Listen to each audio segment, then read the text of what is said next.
we don't listen to the prophet. Sallallahu So we alayhi kind of wa sallam. almost get what we deserve. Right. Because you read the last sermon. You know, Allah SWT says in the Holy Quran, obey Allah and obey his apostle, right? And obey those in authority. Right. But if you dispute, then refer to Allah and his apostle. Correct. Right? So that means if you dispute with the authority, you refer to Allah and the apostle. What do Allah say? What does the prophet say? So we don't do that. We don't do that. Because if we refer to Allah and his apostle, we clearly see no such thing as no 7 sultans. You know what I mean? You talking about the 10%? Wait a minute. The Prophet said, after the bank don't take charity. I mean, you can beat all of that stuff down easily. Right? A woman in charge. Wait a minute. A woman's not supposed to be in charge of no brother. You know, Allah SWT said in the Holy Quran, men are maintainers of women. Because the law gave them more strength than the other. Now, that's in the Quran. That the law put men over women. Right. And so they just break the shit. They just don't follow it. That's the bottom line. I don't blame nobody but them. They want to be stupid. And the Prophet already told them, you follow the Quran and Hadith, you never go astray. They decide, I'm not going to follow Quran. I'm not going to follow Hadith. I'm not going to follow Islam. I'm going to follow Hislam. And there you go. You know, and I'm so going to follow decision. And so no matter what you say, they don't want to hear. But see, what I'm tripping over, I don't want to hear. I don't want to hear. I actually see that the Quran is light. The Quran is guidance, right? Right, exactly. So the Quran is truth, correct? Exactly. So if you turn your back on the truth, what do you get? You get darkness, you get falsehood, and you get loss. Exactly right. So, one who is not following the order of Allah is lost. That's why he said that man is lost.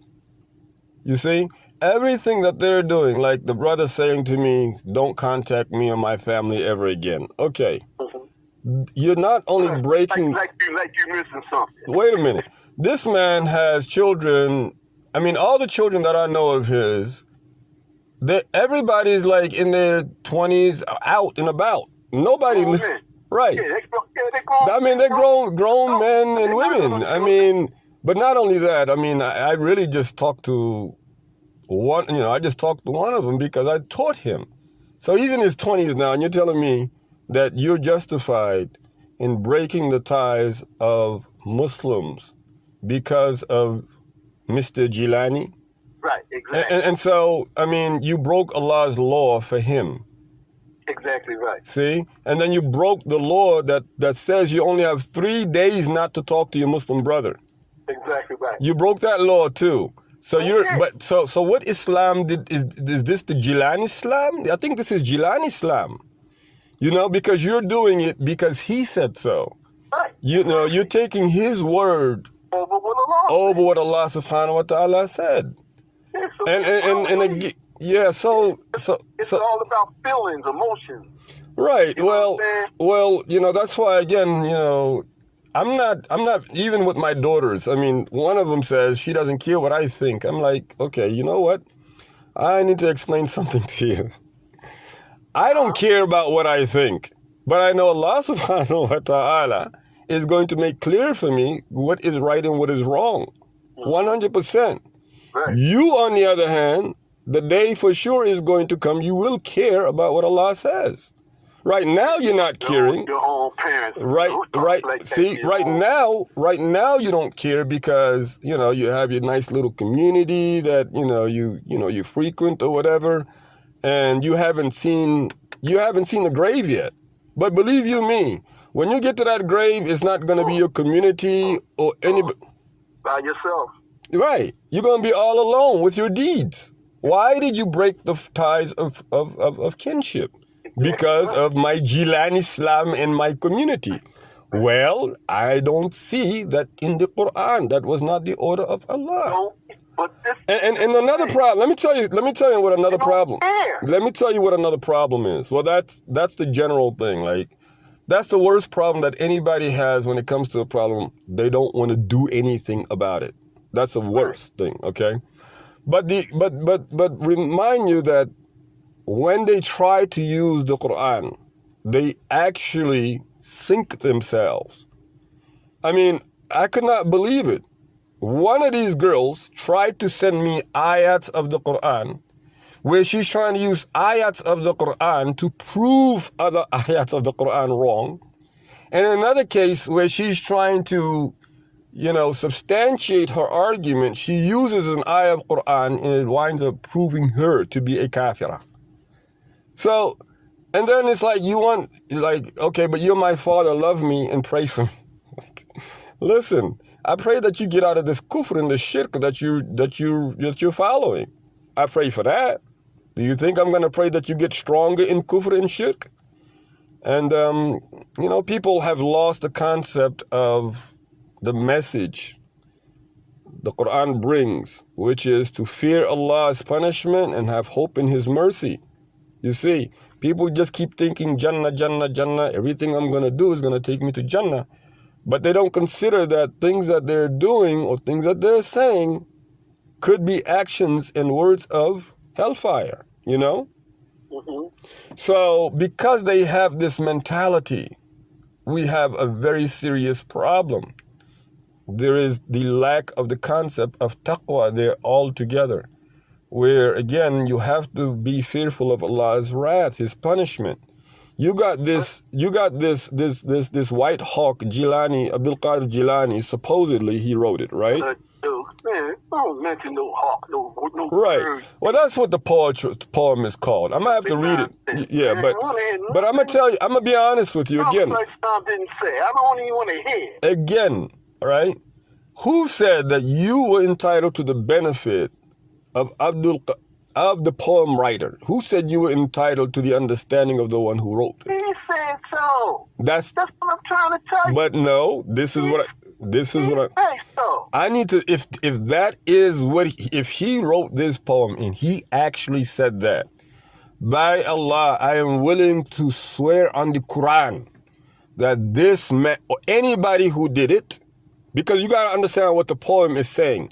Anybody who does something like this, they are misleading, and Allah subhanahu wa ta'ala has prepared fire for them. It doesn't matter who they are. This poem, I don't think you've ever read this poem, but if he really did write this poem, and what they're saying that anybody who reads it will do all of this, they're going to hellfire. It's a hellfire.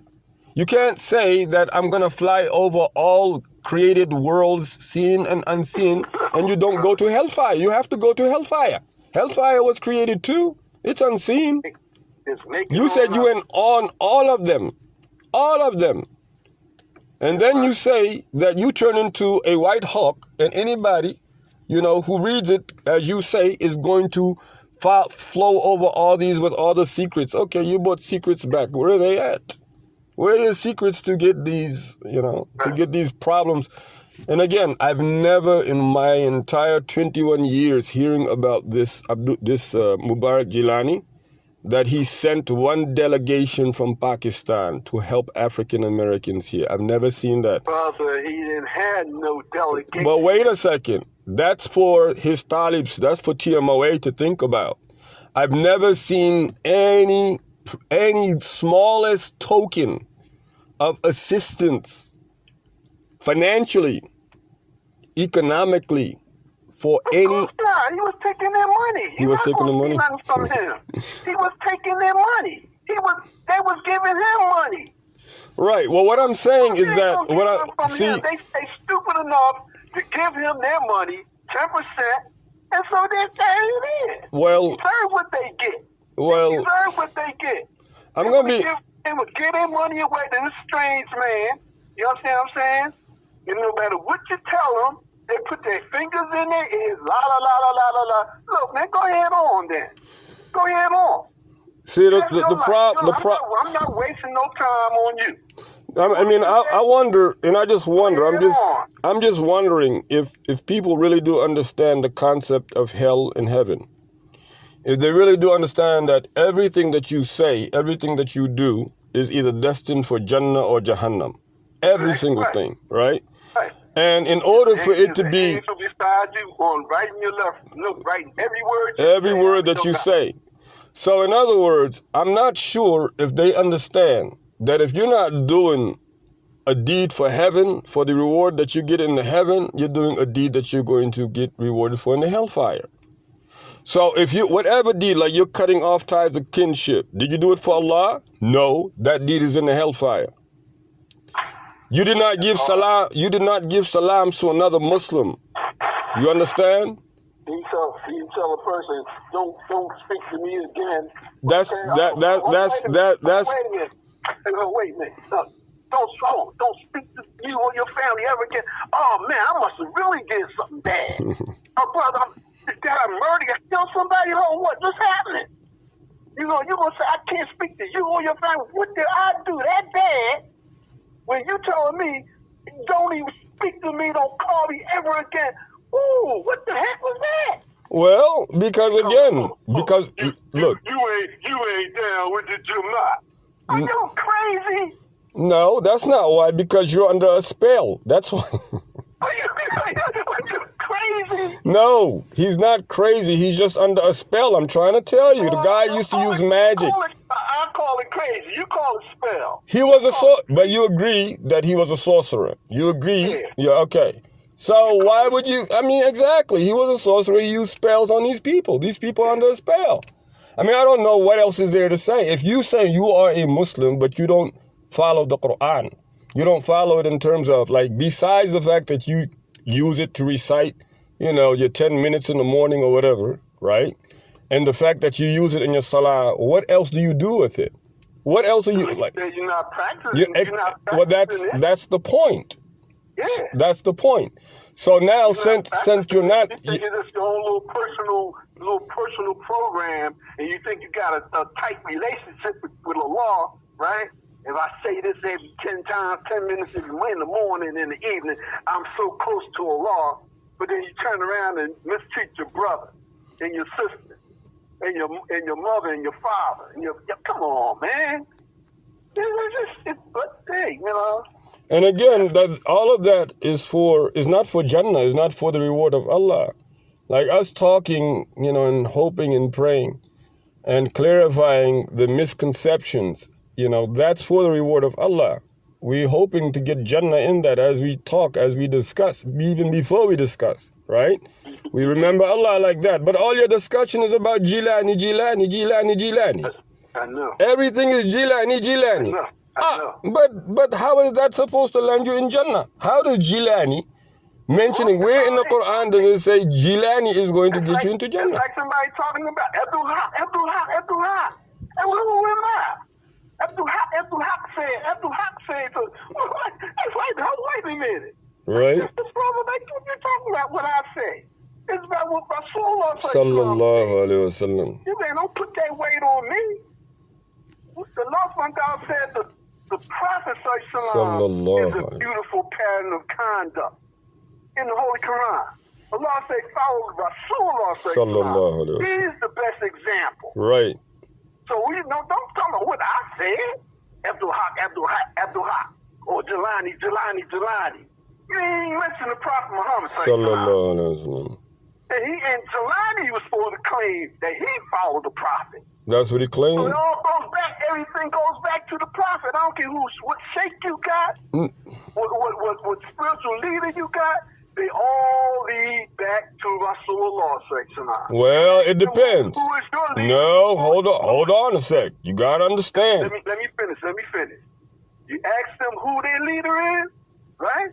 If he's a Muslim, he's a spiritual guy, he's going to say Rasulullah. Now, whether he practices or not is different. That's a different thing. But he's going to say, just like Jelani said, I follow Rasulullah. Sallallahu alayhi wa sallam. Everything, all roads lead to Rasulullah. If you're Muslim.